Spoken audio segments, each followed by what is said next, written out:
শিলং উত্তর পূর্ব ভারতের মেঘালয় রাজ্যের জেলার একটি শহর, যা বাংলাদেশ ভারত সীমান্ত থেকে প্রায় ৬৫ কিলোমিটার উত্তরে এবং ১৫০০ মিটার উচ্চতায় অবস্থিত। এখানে প্রচুর বৃষ্টিপাত হয়, এখানে ঠান্ডাও প্রচুর। দিনে তাপমাত্রা ১৮-২০ ডিগ্রি থাকলে সন্ধ্যায় তা নেমে দাঁড়ায় ১৩-১৪-তে। এখানকার আবহাওয়ার সঙ্গে খাপ খাওয়াতে ম্যাচের ৫ দিন আগে দল নিয়ে শিলং আসেন বাংলাদেশ দলের হেড কোচ হাভিয়ের কাবরেরা। তবে তার এই আগমন মোটেও সুখকর হয়নি। শিলংয়ে আসার পর থেকে একটার পর একটা ঝামেলা লেগেই আছে বাংলাদেশ ফুটবল দলের সঙ্গে। বৃহস্পতিবার কলকাতা হয়ে শিলংয়ে আসার সময় ফুটবলারদের লাগেজ পেতে অনেকটা দেরি হয়। হামজা চৌধুরী সহ ১৩ ফুটবলার তো কলকাতা বিমানবন্দরে লাগেজই পাননি।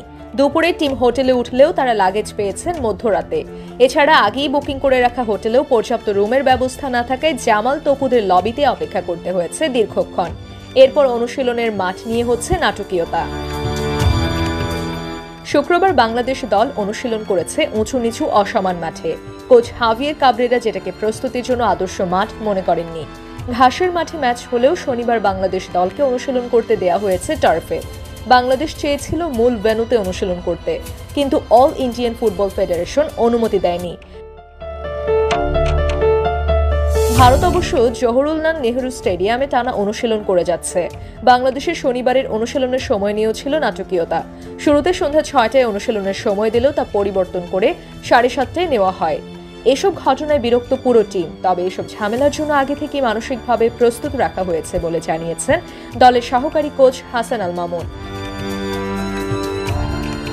তিনি বলেন, আমরা জানি টার্ফে অনুশীলন করলে ইনজুরির প্রবণতা থাকে, তাই আমরা ঘাসের মাঠ চেয়েছিলাম, কিন্তু তারা আমাদের সেটা দেয়নি। তারা বলেছিল আগের দিনের মাঠে করতে, আমরা রাজি হইনি। তবে আমরা আগে থেকে এই জন্য প্রস্তুত ছিলাম। আমরা ছেলেদের আগে এই মেসেজ দিয়ে রেখেছিলাম, এখানে এমন সব ঘটনা ঘটতে পারে, তবে এগুলো নিয়ে ভাবছি না। শনিবার অনুশীলনের ফাঁকে রাইট ব্যাক সাদউদ্দিন বিরক্ত আর লুকাতে পারেননি। তিনি বলেন, এটা আমাদের জন্য ডিস্টার্বিং। আমাদের শনিবার অনুশীলন করার কথা ছিল ৫:৩০টায়। ৪:৩০টার দিকে আমাদের মিটিং ছিল, সেটা করে আমরা বেরিয়ে পড়েছিলাম। তখন কোচ আমাদের বলেন অনুশীলন ৭:৩০টায়। এতে আমাদের একটু সমস্যা হচ্ছে, কেননা যে সময় আমাদের অনুশীলনে যাওয়ার কথা সেটা আমরা যেতে পারছি না। আগামী ২৫ মার্চ এশিয়ান কাপ বাছাইয়ে গ্রুপ পর্বেও ম্যাচে জওহরলাল নেহরু স্টেডিয়ামে স্বাগতিক ভারতের মুখোমুখি হবে বাংলাদেশ। ওই ম্যাচ দিয়ে অভিষেক হবে ইংলিশ প্রিমিয়ার লিগে খেলা হামজা চৌধুরীর। ভারত ম্যাচে হামজার সঙ্গে ডিফেন্সিভ মিডফিল্ডে খেলার সম্ভাবনা আছে মোহাম্মদ হৃদয়ের। শনিবার জওহরলাল নেহরু স্পোর্টস কমপ্লেক্সে টার্ফের মাঠে শনিবার অনুশীলনের ফাঁকে হামজা সম্পর্কে হৃদয় বলেন, সব সময় ইতিবাচকভাবে আমরা সবাই সবার সাথে কথা বলছি।